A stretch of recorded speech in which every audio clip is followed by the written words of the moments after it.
Hello, world, and welcome to Pardon the Politics, Season 2, Episode 18. I am your co-host, Jeezy, along with my brother and my partner in politics, Manny. How you doing on this fine day, brother? Man, I'm doing good, man. How are you doing? I'm doing well, man. I can't complain, man. Life is good. And life is grand. So, hey, I can't complain, bro. Man, yeah. Days keep passing by. And stuff keeps happening. Stuff keeps happening. But for our listeners, you have the pleasure of having us here, Pardon the Politics, to break down all the chaos that happens in our day-to-day lives. Before we begin the episode, I got to ask you something. The listeners of our podcast have been dying to know our thoughts on a particular topic that has been circulating around social media and all over the interweb. So I have to bring it to your attention before we even go any further. Okay. Because we got to give the answers to the people. So you ready? Hit me. They want to know our thoughts on 100 men versus one gorilla. Who do you believe would win between 100 men versus one gorilla? All right, so I got a lot of quantifying questions before I answer this. Like, are we talking a full adult gorilla? Yeah, we're talking about it. Gorilla. We're talking about this one gorilla is fed up. He's tired. Wife stressed him out. Kids get on his nerve, and he just got a pink slip that he just lost his job. That's the gorilla we dealing with. So we are talking about gorilla and wild. Yes. This is not a domesticated gorilla. This is a full-fledged out in the wild. But we're not dealing with like King Kong. No. Man, okay. So look, man.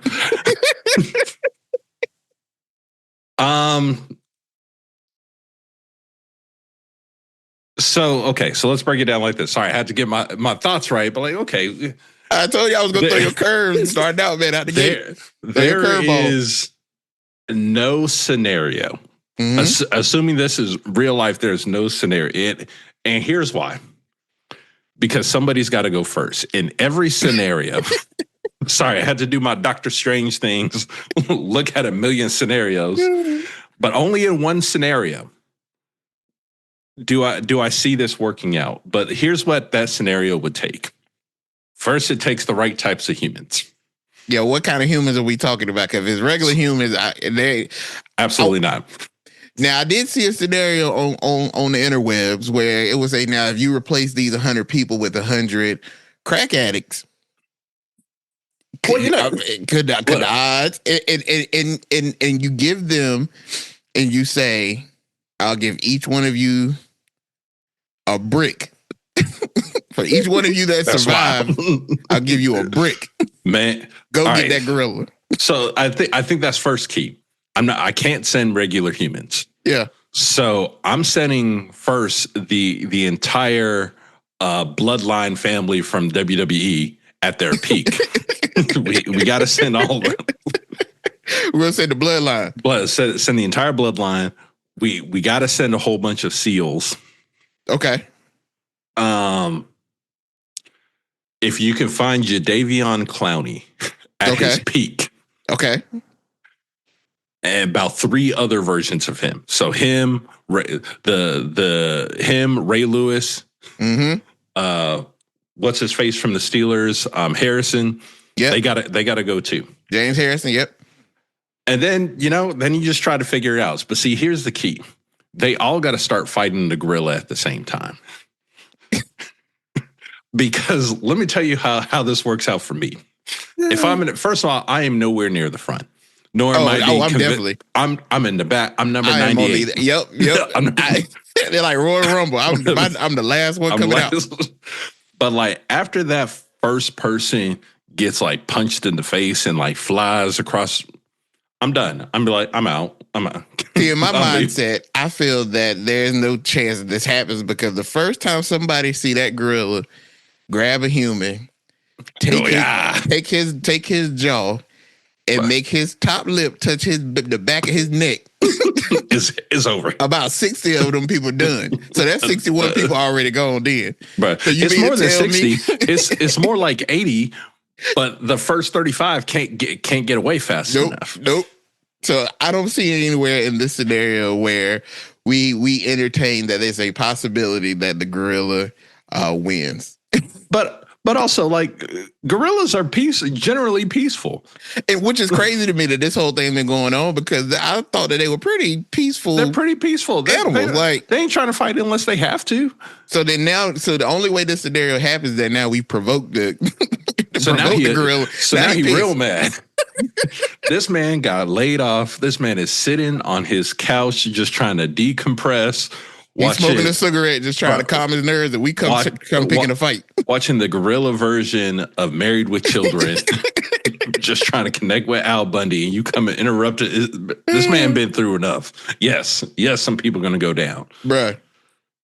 I had to get your thought on this topic that's been circulating so much. So, just a little fun to have as we start the episode out. So before we jump into any politics, we want to say welcome y'all, our listeners. Hopefully you enjoy our little laughter to get the episode started. But thank you for tuning in to this episode, and we'll go ahead and get into our first topic, which kind of gives us a perfect segue. From the 100 men versus one gorilla, we have one man that has about 4 or 5 jobs. So,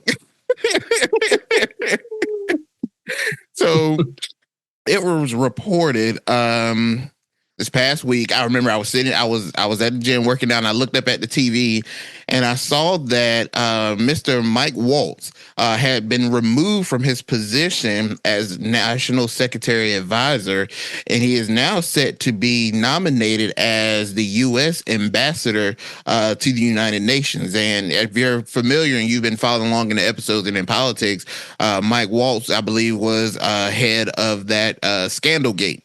With the group chat. Started the group chat. So, he had a little situation using the group chat where they were sharing discussing military operations, which kind of landed him in a pickle. And additionally, there was some unauthorized communications that had took place with Israeli officials regarding Iran's nuclear program, reportedly contributed to his dismissal. That's what they're saying is why he got the oust. But despite these issues, Trump praised him for his service and announced his nomination for the UN ambassador. So when I saw that, I was like, well, we got our first firing. But not no. That's our second one. That's our second one. The IRS. Oh yeah. Homie got kicked out after happened so 48 fast. hours. Yep, the first 48. The ink didn't even drown his tax papers.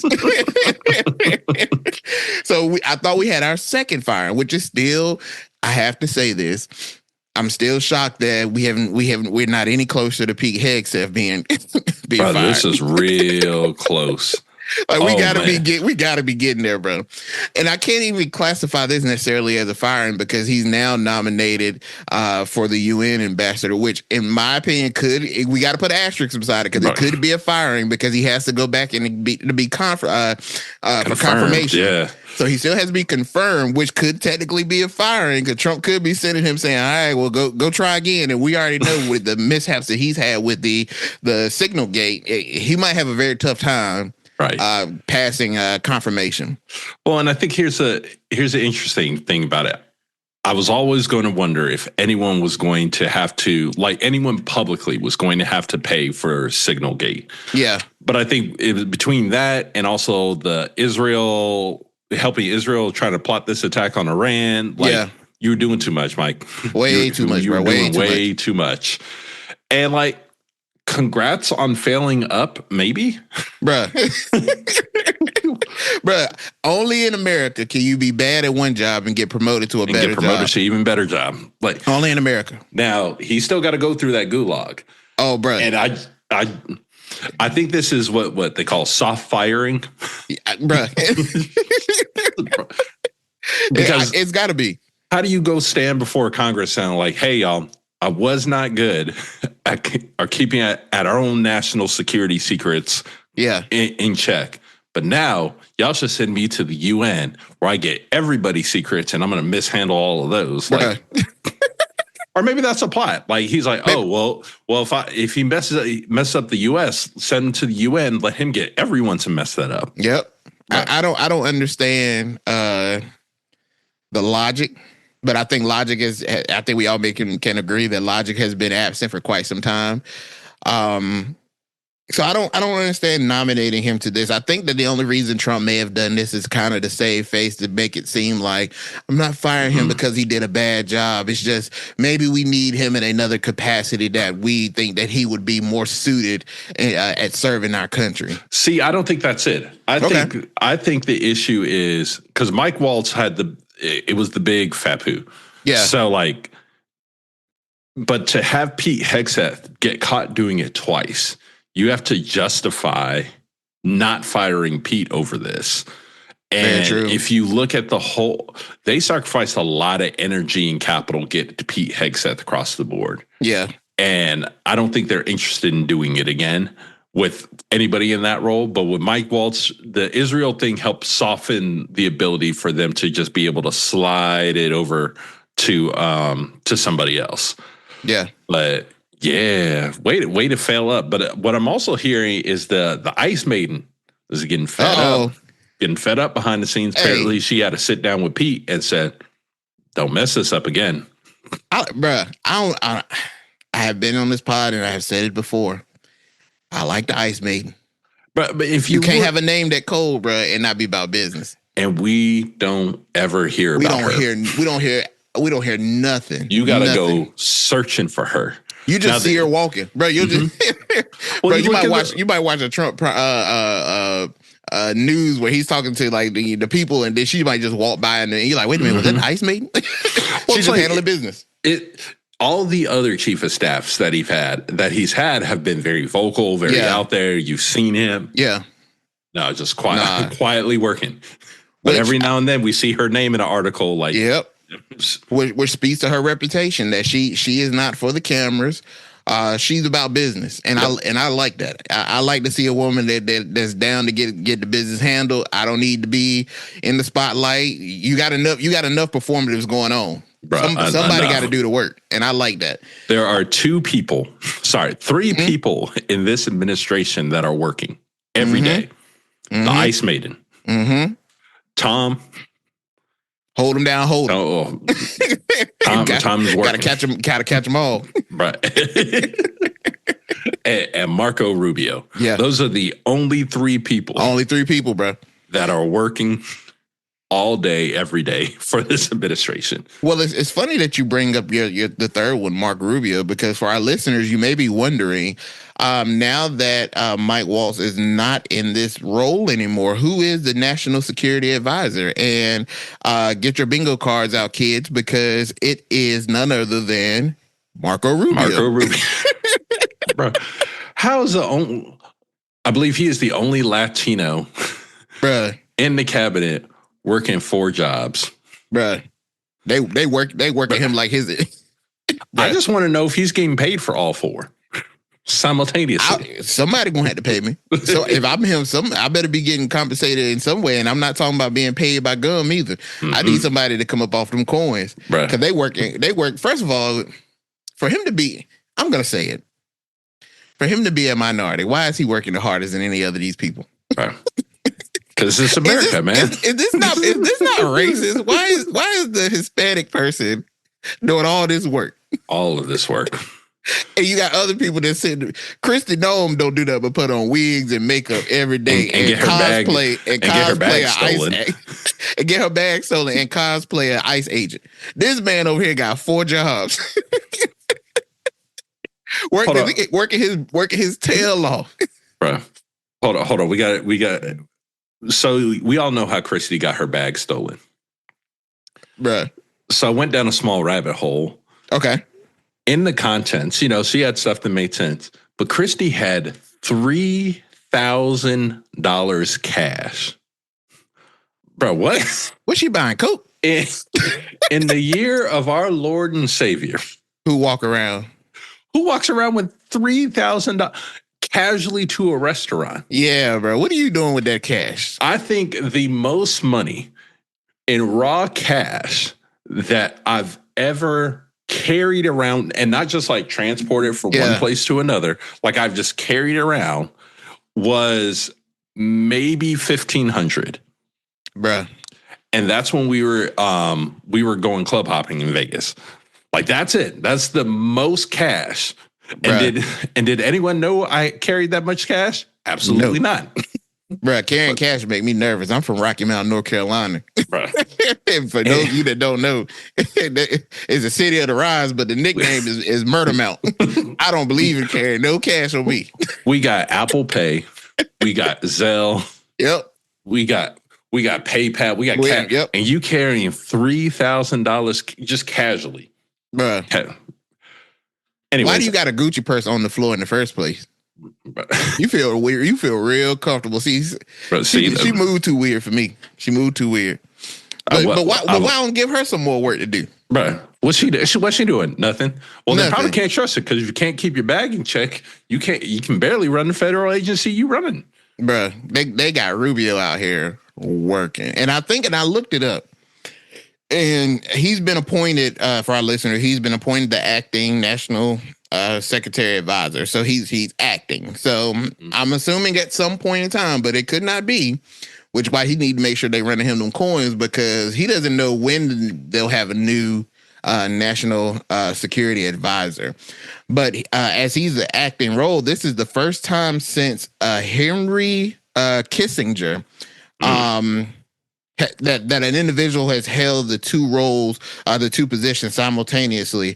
And I think Kissinger, he was a part of the Richard Nixon and Gerald Ford presidency. So you're talking about in the 70s, late 70s.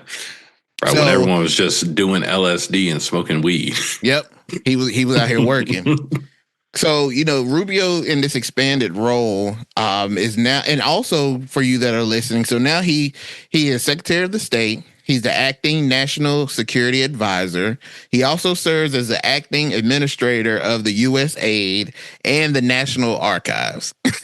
Right. Now, I looked it up because I had this question. I was like, what are the limitations with the phrase or the title acting? Yeah. Basically, under the Federal Vaccines Reform Act, the president can temporarily assign officials to vacant positions without full Senate confirmation. So that's how this is happening. Yeah. And there's technically no explicit legal limit on the number of acting roles one person can hold at once. Bruh, that low-key sounds dangerous. I mean, yeah, you're stepping around the balance of Congress to have somebody doing the job. Now, the other question is he actually doing the job, or is like he just there in the name and the deputy has now stepped up to be the acting person? Yeah. Yeah, more than likely. But also, like, if that's what's happening, why isn't that person just acting? Yeah. And I know the reason that, Trump needs to be able to call a person he knows into the Oval Office and ask questions. Yeah. And they need to provide that picture book. Right. And the PowerPoint slides to help him through it. Right. Right. It just seems crazy because in this role, Marco Rubio is expected to basically be a central part in reshaping U.S. foreign policy. And when you think about Iran, Ukraine, China, like he's already doing a massive. We don't have anything happening internationally. Nothing. No, he's just chilling. We're in a peaceful time here in the world. Ain't no wars popping off or getting ready to pop off. And grand. Marco, if you're listening to this, brother, I just want to ask you a question. When the last time you seen your kids? When the last time you spent time with your wife, bro? When the last time you had a good night's sleep? Because I ain't nowhere in the world that you working 4 jobs. Well, I can tell you the last time he had a good night's sleep, the day before the day before confirmation. He ain't seen his home. Every time and it's funny because every time you see Marco, bro, ain't nowhere near Florida. He always has this real blank stare where he's just staring off into space and like, bro, contemplating the decisions he's made. Term over with yet. Marco feel like us, bro. He just like, bro, I want to get off this ride and I just keep getting appointed stuff, and I'm acting this and acting that. You know what I want to act like? I want to act like that I got a life. I want to act like that I enjoy the beach. I want to act like that I like a nice cool drink. Somebody get him an old fashioned, bro. He's stressed out. Well, Marco, you let us know. We'll come up to DC. We can. Yeah. Look, we got a great restaurant out there called Hitching Post. Oh, bro. We'll go get us some fried chicken. Give you the best fried chicken you ever tasted in your life, brother. Hey, change your life. Change your perspective on it and on everything.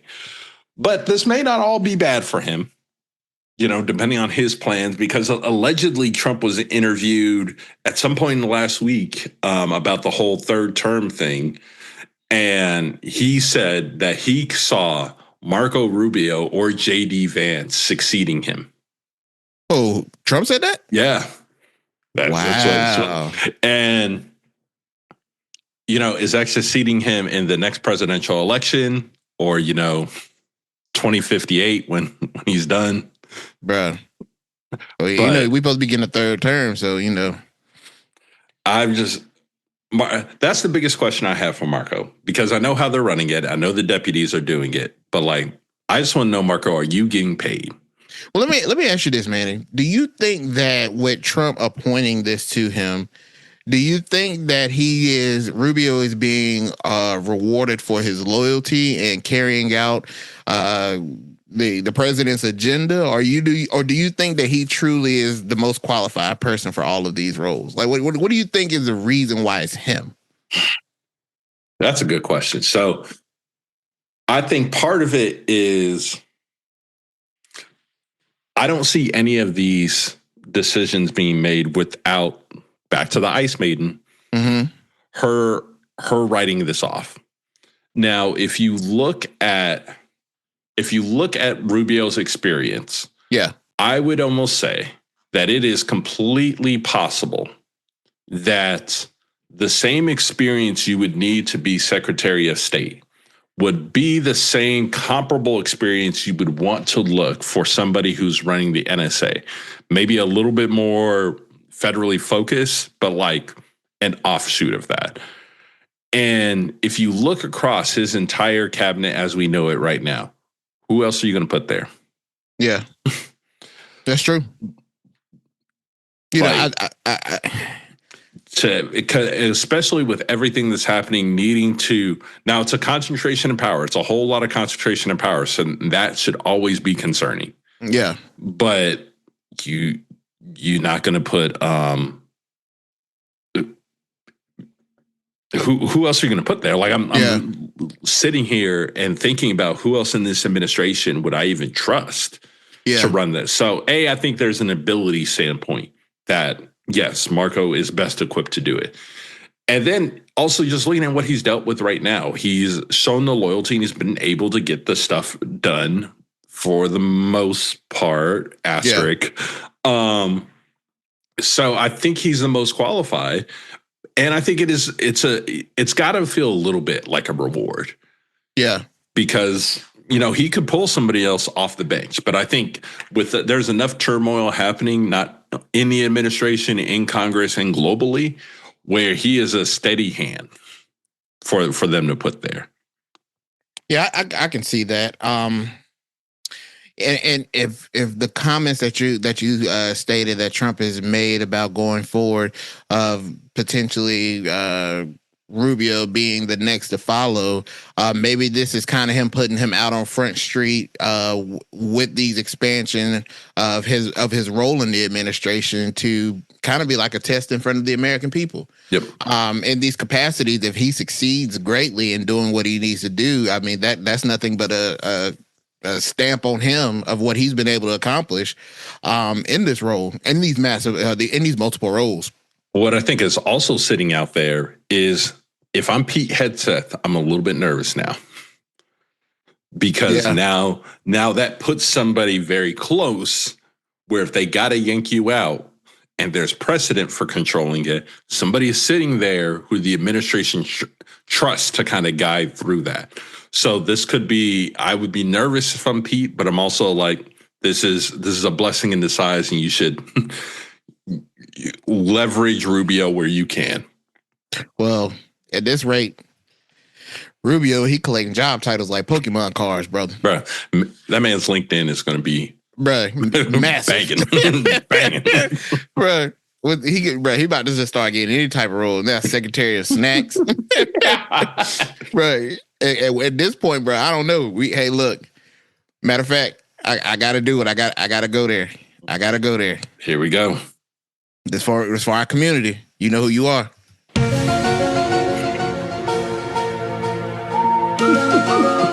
At some point, are we gonna start hearing conversations about Marco Rubio being a clone?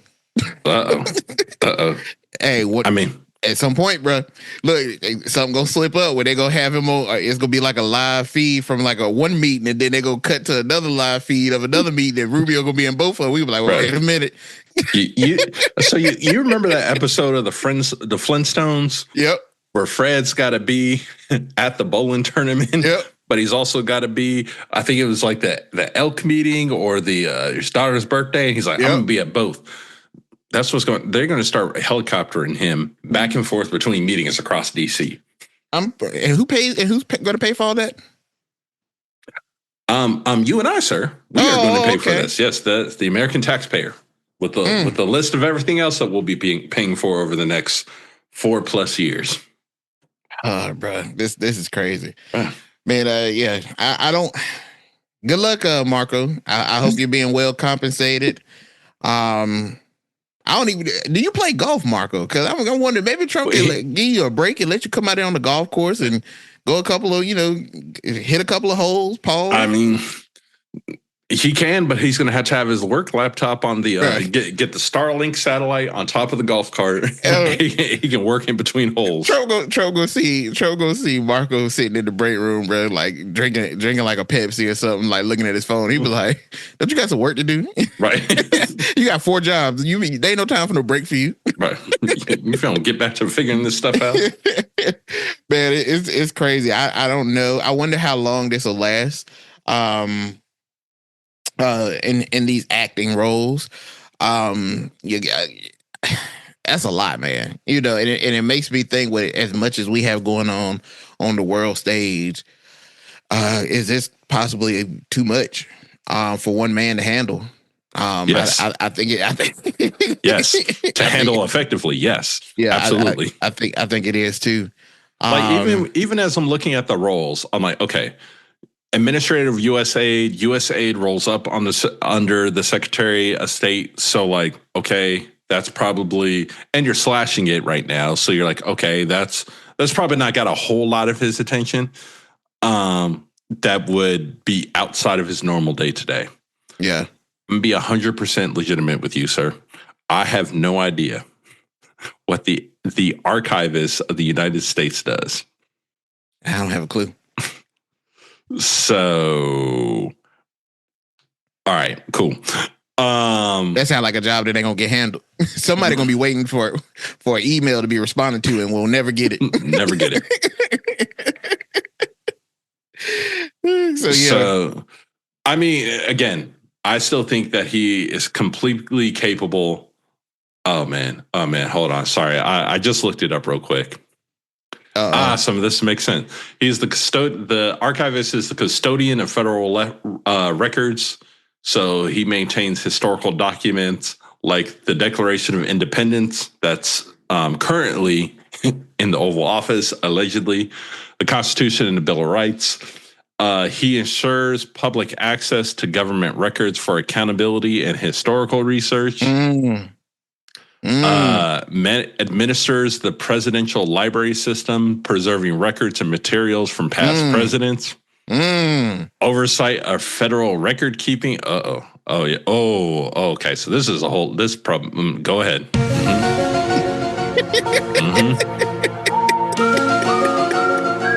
Coincidence? Not. Oversight of federal record keeping and legal and historical integrity. Look, man. I knew it had to be, bro. Knew it had to be something, bro. When there's smoke, there's fire, bro. We sitting here thinking they just working this Latino man out. No, there's a reason. There's a plan. Yep. There's a plan. That is wild, bro. But good luck, Marco. Like I said, the offer is out there for the boy. We are going to submit an official meeting request with you, Marco, to join us for lunch.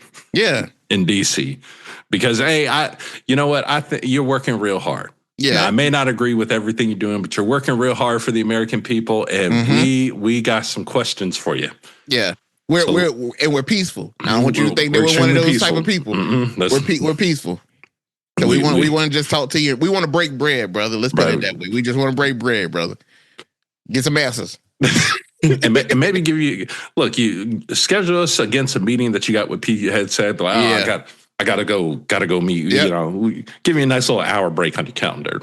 Yep, that's all, bro. So we'll see how this all plays out. How long he may get another role? Who knows? By the time this episode dropped, he might get another job title added. So who knows, man? But yeah, shout out to Marco Rubio. So. Of course, with these moves going on and the shakeup that has been going on in the Trump administration, we have yet again another week where the Sharpie has been on fire. We got another executive order. I'd like to update my previous number. There are 4 things working.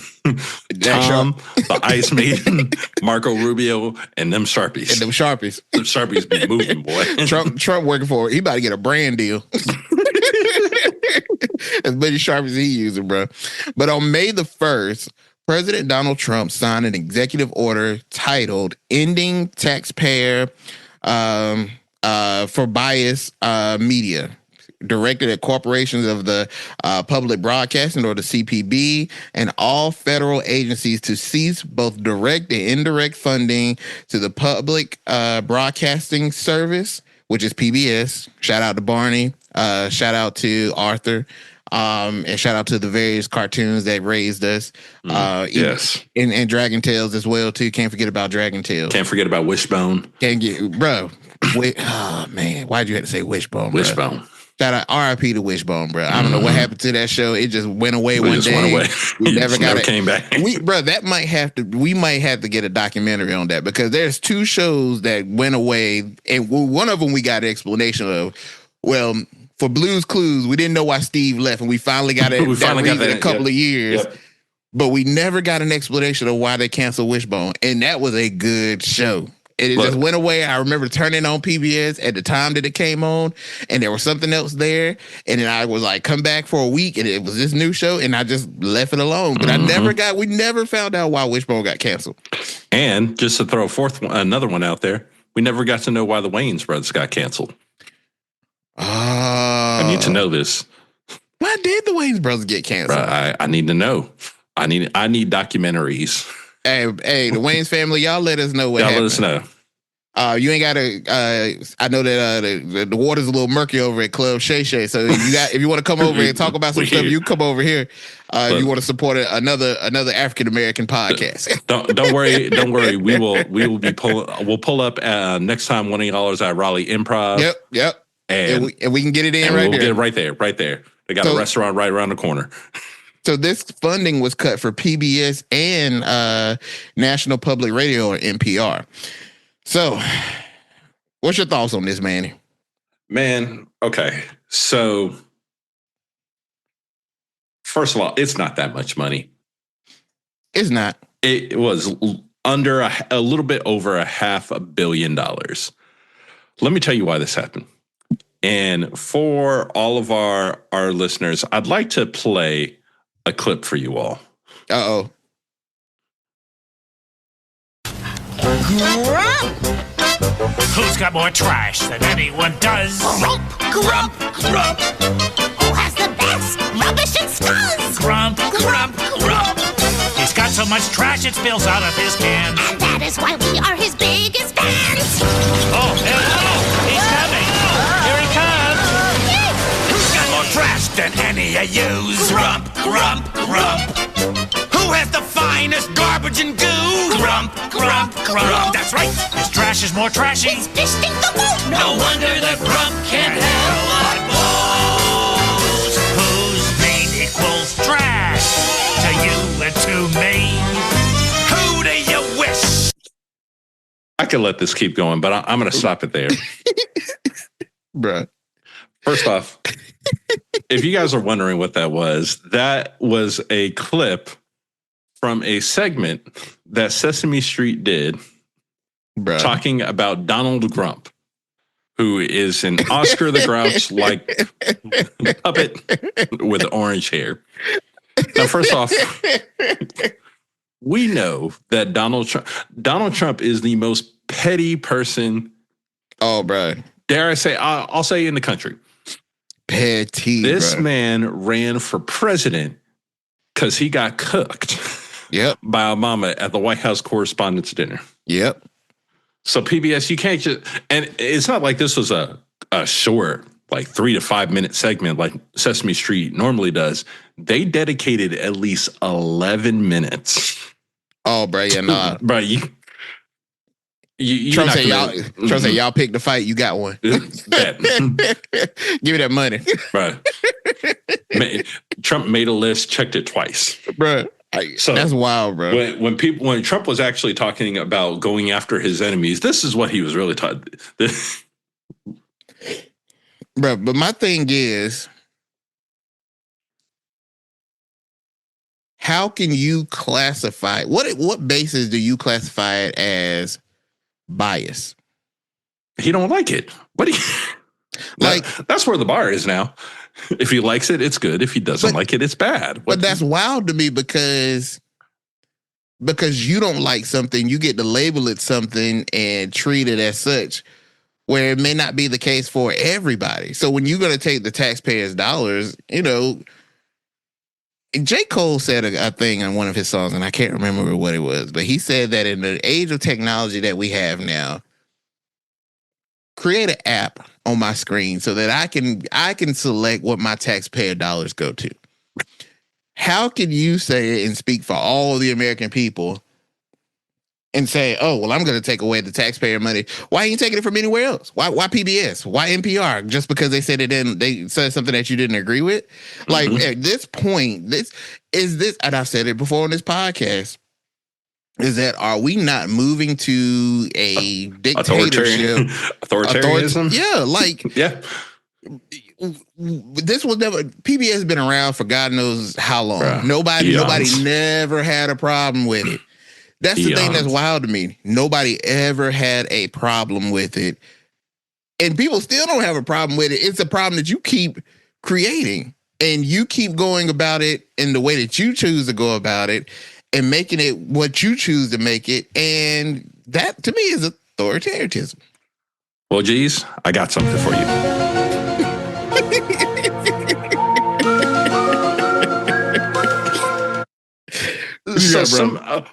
I saw it on a TikTok years ago about why PBS was always being targeted, and it just came back to my mind.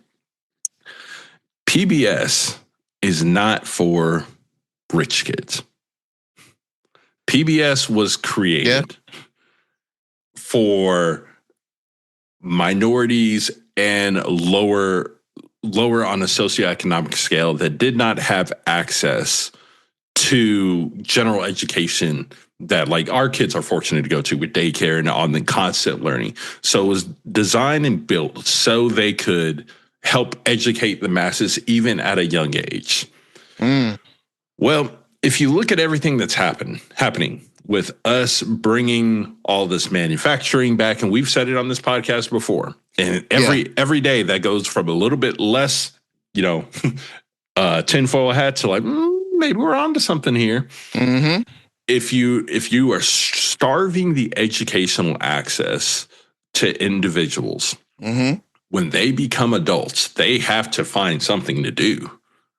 So, or they have to find jobs, and everyone is not going into corporate America. That's not for everybody. So if you create this major base of people who will, and this is not saying in any capacity that manufacturing is low skill jobs, because could I make a handbag? Nope. Nah. Not at all. But right now, I think it was Mike Lowe who said, if you look across the country right now, before any of these manufacturing jobs come back, there's somewhere upwards of like 500,000 job openings in this country right now for manufacturing jobs that are currently open. And if you're looking at bringing all that manufacturing back, you need a group of people, a skill set of people to be able to get them to go into these jobs. Yeah. And because he was the Treasury Secretary, I forget which one. His new dream for America was that, hey, you work in a factory, and then your kids work in this factory, and then your kids work in this factory. Oh, bro, that's nuts. And I very much see this attack on PBS as them trying to, again, attack education. Now, I think here's the positive out of all this, or not even really the positive, but this as well could have been worse. Only 15% of PBS's budget comes from the federal government. So while $500 million is a lot, yeah. Do I believe there's enough money that exists between private organizations to keep it going? Yeah, I do. Or just look at it from the raw cash cow part. Tickle Me Elmo. Yeah. Boy, people were going wild and fighting over these dolls. Bruh, going crazy. So at minimum, there is a commercial application here for these toys and whatnot. I think in the end, PBS will be okay. Let's say they really do fall into harder time. I think somebody picks it up. If you're looking at the streaming wars, you don't think the Mouse House won't say like, I can control Mickey Mouse and Sesame Street. Boom. So I think they'll be okay. But again, now you're putting them under ABC and it's less independent because now their bosses are focused on profit. So yeah. Well, my thing is, first, the CPB's funding is approved by Congress. And those allocations have already been approved through 2027. So the money's already been approved by Congress and it's approved up until 2027. So how is it that the executive branch of the president has the right or even does he have it or the ability to cut something that's already been approved by Congress? And I think that's where the people start lawyering up, and we're about to find out. Rand Paul said something. Shout out to Rand, bro. Shout out to Rand, bro. Rand, we coming to hit you up next too because we got like some bourbon. Yeah. Well, funny story. I actually ran into him, and it was years and years ago. I only could say hi because he was moving. Yeah. But I saw him walking through the halls of Congress, and he was like, "Hey, how you doing?" All that aside, he said on April 30th, the Constitution clearly states that Congress, not the president, has the power of the purse. So to see another attempt by the Trump administration to try to step around that checks and balance. Yep. I think obviously there's going to be lawsuits over this. But I still wonder at what point Congress is filled with 535 of the most ambitious people in the country. At what point do those people get fed up with him trying to step around them? Yeah. And fight back. I think ultimately that's it. I mean, I think we're headed that way. I think we're headed into, because, you have, as you said before on previous episodes, you have midterm elections coming back, and these people have to answer to their constituents, and you can't keep saying, and especially the people who at least have the knowledge to know that, Congress holds the purse and that these things are, stepping over what we sent people to Washington to fight and to preserve and to do the things that they need to do. And you're basically allowing the president to do whatever he wants to do. Yeah. And that's going to be, ultimately, because then at the end of the day, what is your purpose of being there if you're not holding him accountable to these things? Right. when I think about this move, and I don't agree with it, and I think that is damaging to the two communities, especially rural communities where these public broadcasting stations are so pivotal. I mean, are so critical. Excuse me, to these areas. It makes me think that if public broadcasting is disappearing or if it's shrinking significantly, what fills that void? What goes in place of that if public broadcasting goes away? What fills that void? What takes that place? Is it more of agenda pushing? Absolutely.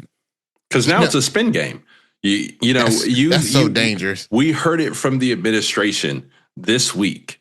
I think it was Alex Miller who said, American kids will be taught to love America.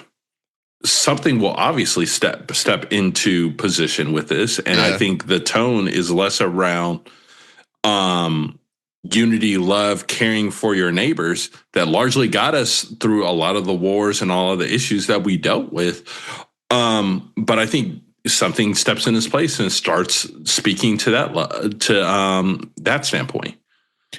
Well, I think that, in my opinion, and I just think that we're at a pivotal point right now where the state of press freedom in the United States is under attack. Bro, we saw journalism lose in the Kentucky Derby. Right. Took that L. Right. We are in a state of grave danger with public speaking, the press freedom, and we as the American people should not take this lightly. We should not think that this is, whether you agree. I'm not going to sit here and say that everything that is said on Sesame Street.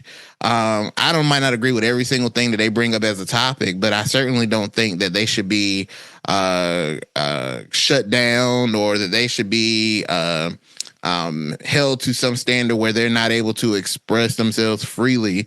I have a choice. I just cannot turn on PBS. But I don't think that the freedom of the press, especially with public broadcasting, should be taken away because there are more aspects to it. You have local news, you have education, which you hit at, and even emergency alerts. So then you get someone in there that may have a different agenda. What critical parts of public broadcasting could be taken away or fall through the cracks and at the sake of trying to push something that was much more agenda focused by who's controlling it? I think we're in a very dangerous state with this. And I hope that Congress does something because I think it's ridiculous that if the money's been funded and you've agreed on it, the president shouldn't be able to come in and tell you, no, don't give that money to him. We're going to do this instead. No, that's not how this works. I think you are correct. I think they will do something. The problem is when that something happens. What are we going to be saving? Or what are we going to, what is the level we're starting from when the fighting back starts? Yeah. I hope it's soon. I hope it's soon because you can't let this go on but for so long. And it ain't just this, right? This ain't just the first time that we see the president pushing to do something that we can certainly argue from a very factual standpoint that he does not have the power to do. Yep. And so far we haven't seen enough pushback. We haven't heard enough Rand Pauls. We've seen pushback as far as some courts and some judges and what have you. But when is Congress going to step in and say, all right, bro, put that pen down? Oh, I can tell you when that's going to start happening real soon. And that's going to be when these first waves of shelves start being empty when people trying to go plan their summer barbecues. Like that. That's going to be where we're already seeing the block is hot. And at these town halls, these Republican town halls, when people come speak, bro, this black, you let the local Piggly Wiggly run out of pork rinds. But you're gonna have problems. Man, out of all the things you could name to pick up in the Piggly Wiggly, it had to be the pork rinds. Pork rinds. You couldn't say the smoked turkey leg or the pork rinds. Bro, I miss those trips as a young youth. Going to Piggly Wiggly with my grandma. Go get that. You gotta go get the Sunday meats. Gotta get them. My grandma always, I would go grocery shopping, and my grandma would be like, "How much you pay for that?" And I tell she like, "Baby, you should have went down to the Piggly Wiggly." I will admit, every now and then, I will go by the Piggly Wiggly, bro. Just for nostalgia's sake. It ain't changed. It still look the same way that it looked when I was a kid. It still got them massive shopping carts that when you lift it up, it fits through that little small thing where they ring it up at. It's always the old man that been working there for 40 years. Like, bro, next time I'm in Greenville, I'm gonna stop by the Piggly. Hey, bro, I'm telling you. Look, I'm telling you. Just for the nostalgia. Just for the memory, bro. Go ahead and take the kids through and be like, look. Yep. This is what stores look like when your grandparents were growing up. Yep. This what grow. They ain't all that fancy bells and whistles. No. Get what you need at a great price and keep it moving. Keep it pushing. Side note, is Aldi the new Piggly Wiggly? Mm-hmm. Ooh. We ain't got time. We ain't got time. Because I was gonna say, well, what about Lidl? Oh, that's another one. Now I will say this: could they be the Piggly Wiggly and the Winn-Dixie? Yeah. Yep. That's what it is. Now, which one is which? I don't know because the Piggly Wiggly got to be a step down in appeal, but a step up in price. That's what you get with the Piggly Wiggly. We might need to go figure this out for science. We got to go figure this out for science. We got another 100 men versus one gorilla type of scenario. We got to figure this out. We got to find a Winn-Dixie. Right. People at the pod, we're gonna go figure this out one. We're gonna figure this out. We took a hard right and we about to go down a rabbit hole. But yeah, man, with those executive orders, and I want to use that to kind of segue over into a topic that we're talk about next. With these executive orders, as of this month, May 2025, it's gonna be May. Shout out to Justin Timberlake.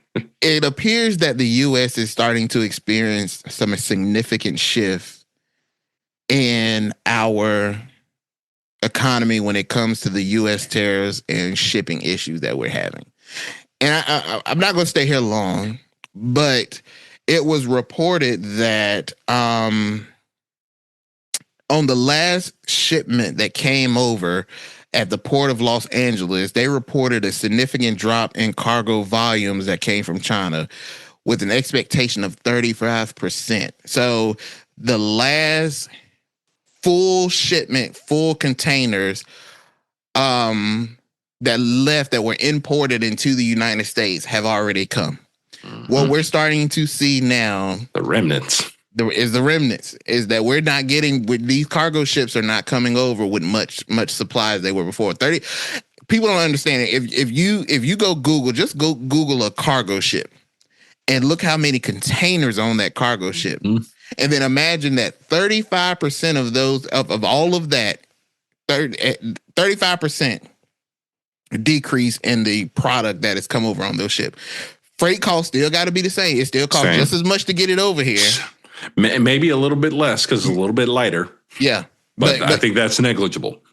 But that's where we're at. Mm-hmm. And with these container shipments, the volume is projected to fall even more in the fall. Oh, yeah. Marking only the third time such a decline has happened since 1979. Mm-hmm. Now, think about that now. When we think about this container shipment, and we understand this projection of it falling even more in the fall, as we go into the fall, with all these new trade policies, the third time that this has happened since 1979, that's a long time. And if I'm not mistaken, one of these times had nothing. The pandemic is not one of those times. Everybody remembers the craziness that went on during the pandemic. Yeah. I don't think between 1979 the 3 times that it's talking about, the pandemic wasn't one of them.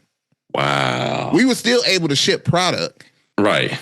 It just was coming. It wasn't coming over fast enough, but the containers were still coming over full. Still shipping. Yeah, it was still shipping. It was still coming over full. So we all seen how crazy the pandemic was. And then now with this report coming out, we know that there's consumer fear. So people are going to be buying and stocking up. Because we always respond rationally. I never understand when a hurricane coming why everybody buys bread, egg, and milk. I guess when the power goes out, I think everybody's just going to eat toast. Yeah, I guess everybody cooks French toast when the power goes out. I never understood it. But anyway, think about that. Once that kicks in and people start realizing, they go to the grocery store, they start seeing the prices go up. We're not getting as much product coming in. Consumers start buying out of fear to stock up because everybody want to still have their barbecue during the summer. Shout out to look, I bought me a deep freezer last year. Gotta keep it stocked just in case. But even still, supplies is not coming in as quick as they were. Prices are going up. What does that leave us? I thought we weren't paying the tariffs, man. Bruh. and the words of my brother Chuck over at Encompass Podcast, shout out to Chuck, that you can clearly tell the people who made a C in economics. That's all I'm gonna say. You can clearly tell the people who either didn't pass the class or never took the class at all. that comes over to us. It was reported last week. Shout out to all those that love the bow for Shein. Shein just reported that, I think it was this past Friday. Whatever you got in your Shein cart. If you like my wife, y'all women love to put stuff in the cart to come back at it at a later time. You might want to check that cart because from what I've heard, after Friday, prices have gone up because of where we're at. So now, not only does this affect us from a shipping and logistical concern, but it also is impacting e-commerce and retail.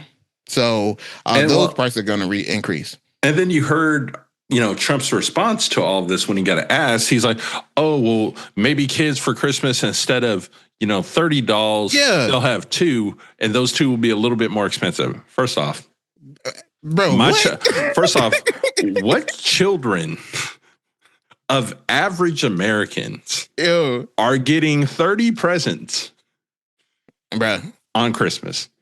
I can tell you, not my household. Not mine. You might get a 30-piece kitchen set. Maybe. That might come with a couple of little small.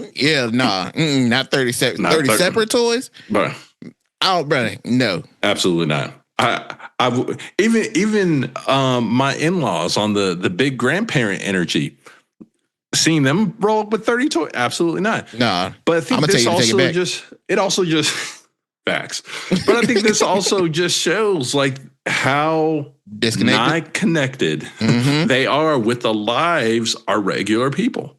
Bro, for you to say, because when I heard him say the comment, I was like, hold on. I know I didn't just hear that right. So basically you said, in a nutshell, screw you and them kids. If you can't afford it, don't buy it. If you can't pay for it, not my problem. Which it is your problem, because you invoked a trade war with the whole world. Well, and I think this is where it's going to get real interesting. Yep. Because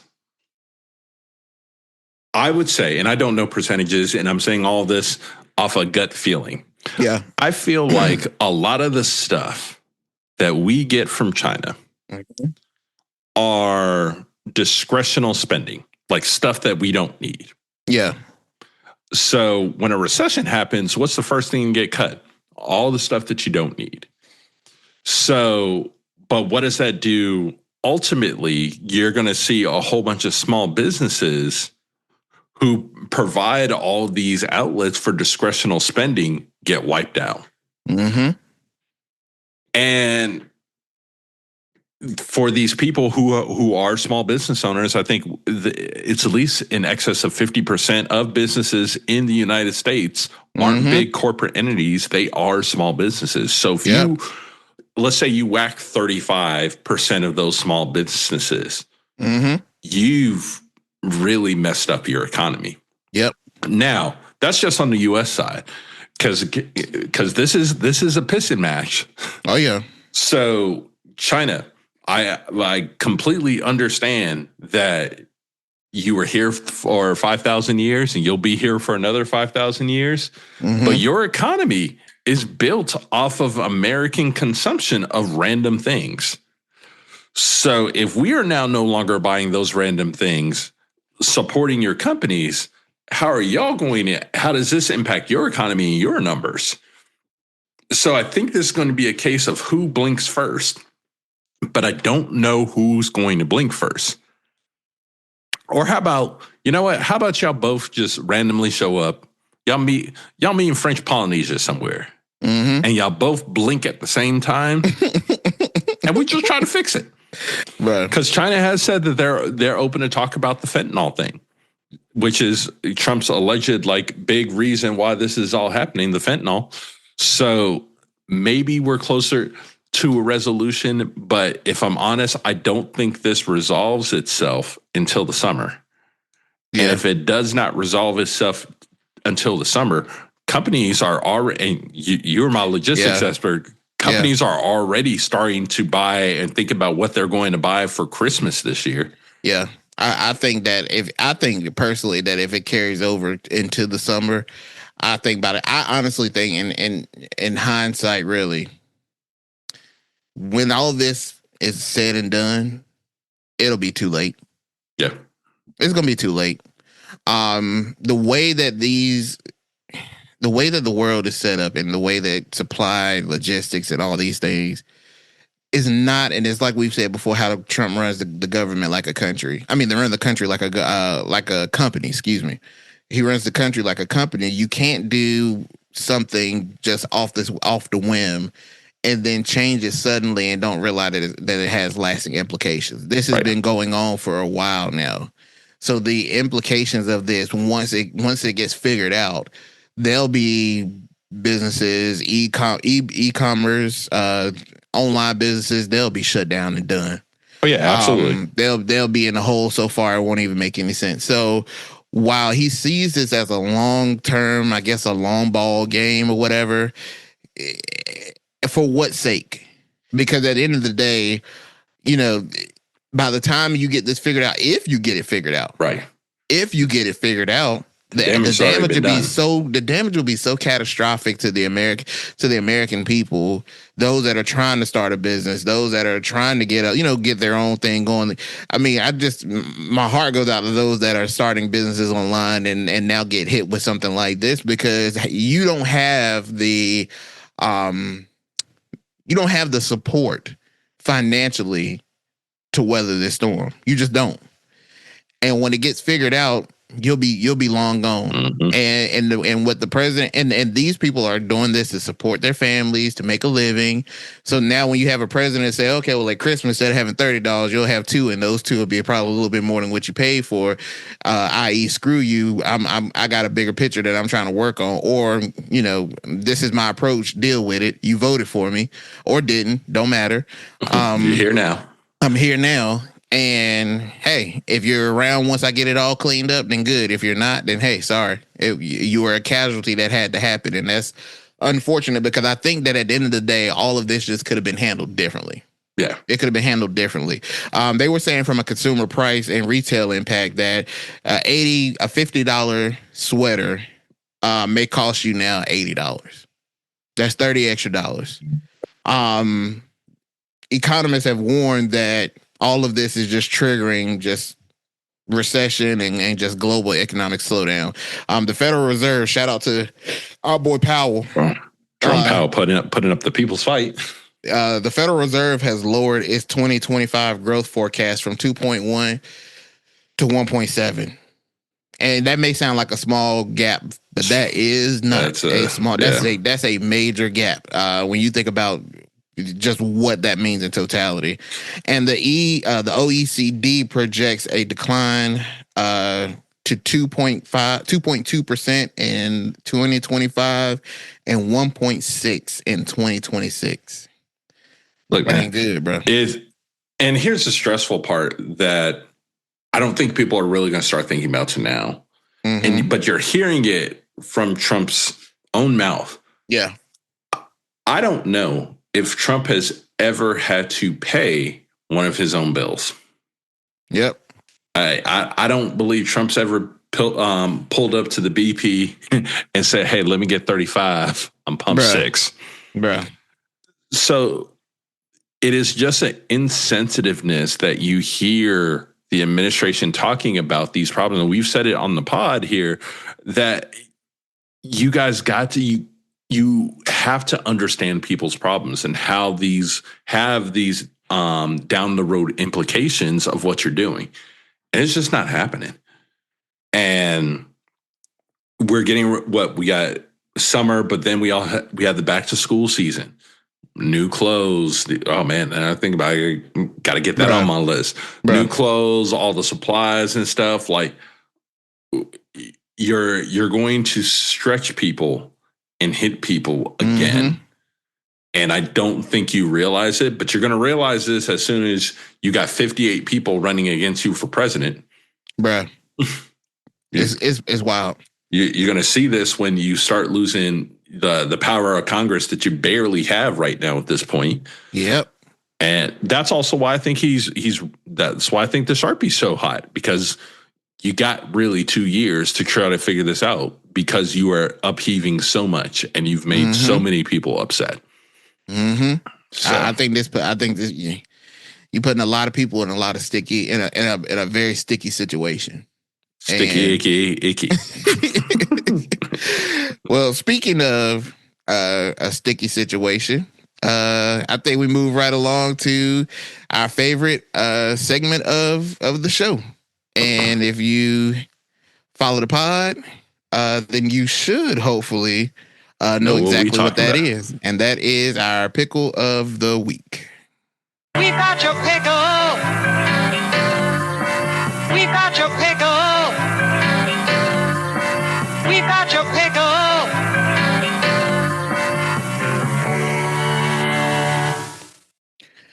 All right, folks. Who's in the brine? Welcome to the pickle of the week. Who we got in this situation?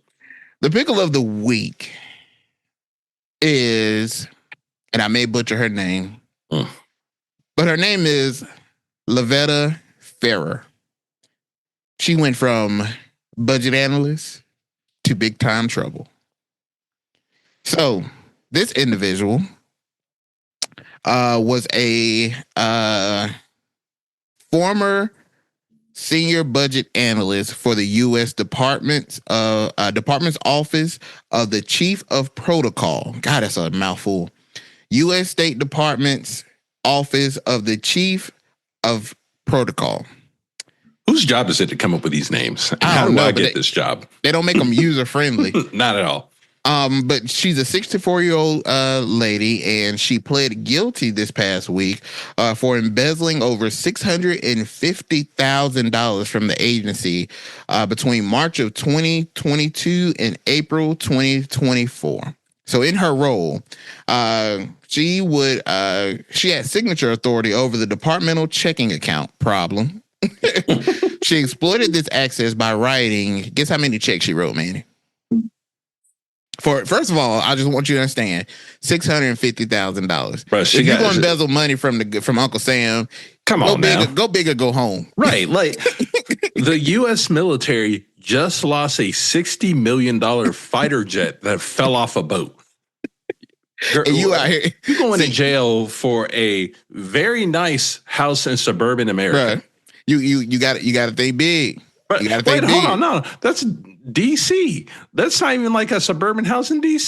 That's a row house in DC. Yeah, that's a nice little row house. Come on now, But guess how many checks she wrote to get to that $650,000? See, I think this entire thing is ridiculous. So I'm going to go 154. It was 60. She wrote 60 checks to herself, bruh, and 3 checks to an associate, which totaled the $657,347.50. Now the 50 cent got me, because it's like, what'd you use that for? To get a pack of nabs out the vending machine, bruh. And then she deposited them into her personal checking bank account. Look, I can tell this woman ain't never watched Power. Bruh, nothing. No, you could at least started a club like James St. Patrick to watch the money to come through. Bruh. How long is she in jail for? Well, she just pleaded guilty to theft of government property. So her sentencing is scheduled on September the 18th, where she could face a maximum of 10 years in prison. But as part of her plea agreement, she has agreed to pay full restitution and is liable for a judgment equal to the embezzlement amount. She got lucky. So the moral of the story, kids, is this. When you write yourself 60 checks from Uncle Sam's checkbook, don't be shocked when the feds bounce back. Don't be shocked. Don't be mad when the checks bounce back with handcuffs. Right. You got Uncle Sam. That's one person you don't play with. Every time he gonna get his money back every single time. But it's like a limit. See, and I think she hit $1 million. Yeah, it becomes nothing. So she went too small. I think she had to be bigger to get it hidden with because didn't the Pentagon just like ship pallets of money over to the Middle East? They just got lost. Like, yep. We lose all kinds of money. Bro. Wow. And you going to jail behind something like this, bro. Well, peace be the journey. Yeah. I mean, it was good while it lasted. I don't know what you did with that money. Right. I hope you did something fun with it, because if you didn't, I just hope it's not like something like real sad. She's like, oh, I did it to pay my mama's medical bills. Because then,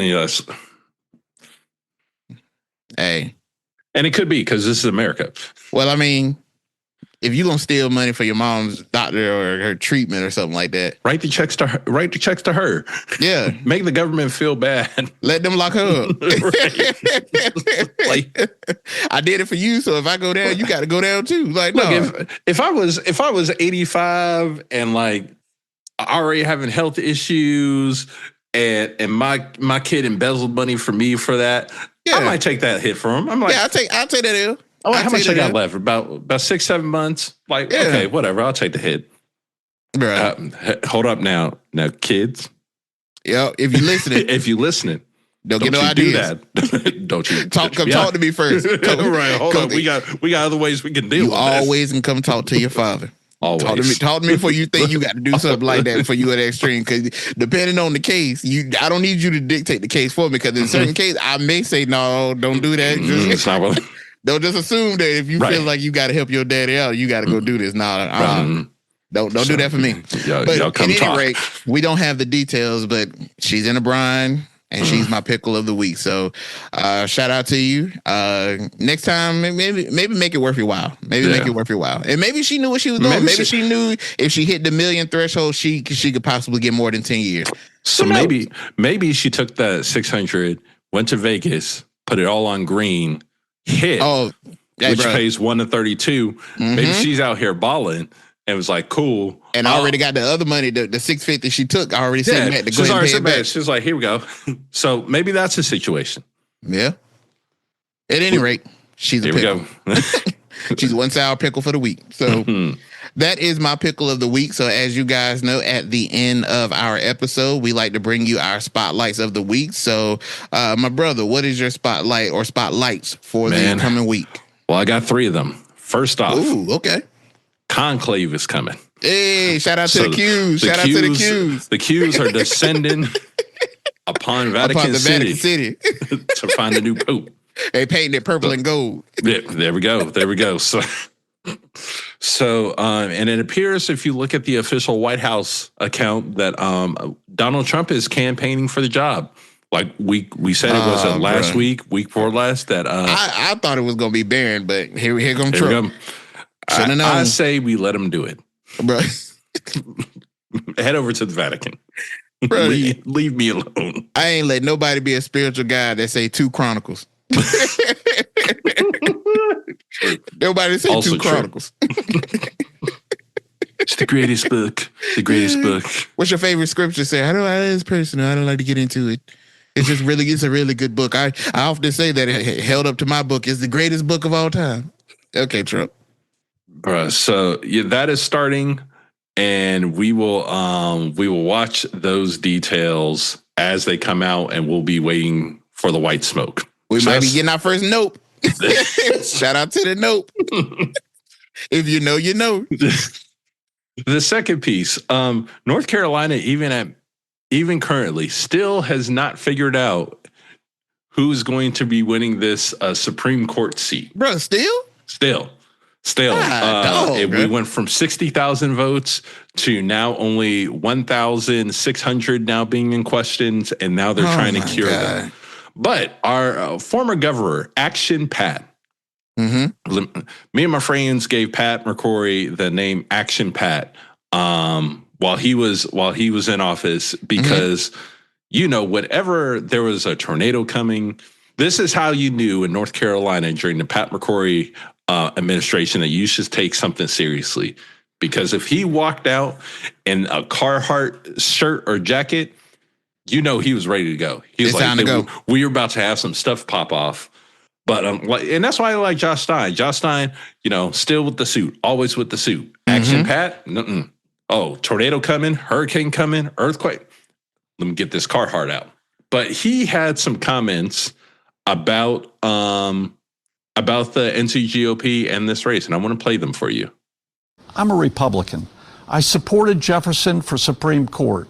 I wanted him to win. But spinning your way into a Supreme Court seat isn't the way to do it. If you change the rules in this election, after the election is over, then every election could be in doubt in the future. So here's my spin on North Carolina's election for the Supreme Court. If those same overseas military votes counted for president and Congress and governor and legislators and county commissioners and all the other judges who were elected, then why shouldn't they count for the Supreme Court race? Facts. Sorry, fellow Republicans. Why? You can't spin your way out of this one. Big facts, bro. Shout out, man. Shout out to what you call him? Action Pat. Action Pat. Shout out to Action Pat, bro. So that I don't have anything to add. I'm gonna let the word speak for itself. And the third one, and it wasn't for next week. It's this week, but I consider. I feel like I should have brought it up. So there was a report from Punchbowl News that came out and said that Amazon had plans to start showing the cost of tariffs on the price of their goods. Boy, and then the White House into a frenzy. Boy, into a big tizzy. That apparently Donald Trump himself got on the phone with Jeff Bezos and was angry and berating him. To which Amazon came out and said, well, that wasn't we weren't talking about the Amazon site. We were talking about Amazon Hall. That's like our quieter other site, but not really Amazon. But yeah, okay. It is pretty much the administration saying, hey, we don't want to actually show the American consumers the cost of what we did. And that's a problem. That's a major problem. And it's even more of a problem that Amazon rolled back on it. Amazon, you were one of the biggest biggest e-retailers in the world. And you got punked by Donald Trump. Shame. Who got less money than you? Way less. Jeff, way less money than way less. So, yeah, those are my spotlights. And I'll sneak a fourth one in there. Shout out to Warren Buffett, who is finally retiring from Berkshire Hathaway at the age of 94. He is retiring at the end of this year. Warren, I want you to also know you have an open invite here at the pod. Come on through, holler at the boys. Shout out. Definitely that. All right, so those are my spotlights, man. All right. Well, I only have one. It was reported in May of this month. May of this year, that President Donald Trump's approval rating among Latino voters has declined notably since his re-election in 2024. I, for one, am shocked by this revelation. I'm just completely shocked. But while he achieved an historic 46% share of the Latino vote in 2024, which was a record for a Republican candidate. Those numbers have dropped. It has recently been reported that his approval rating among Latino voters has decreased to 34%, while his disapproval rate is 61%. And those contributing factors are their economic concerns, the immigration policies, and the fact that they feel like that they're at this point kind of having buyer's remorse, that maybe they shouldn't have voted for Trump due to those factors. So in light of that information, I just want to play you a song, brother. Donald Trump, let's go! Latino for Trump, I will vote. Yeah,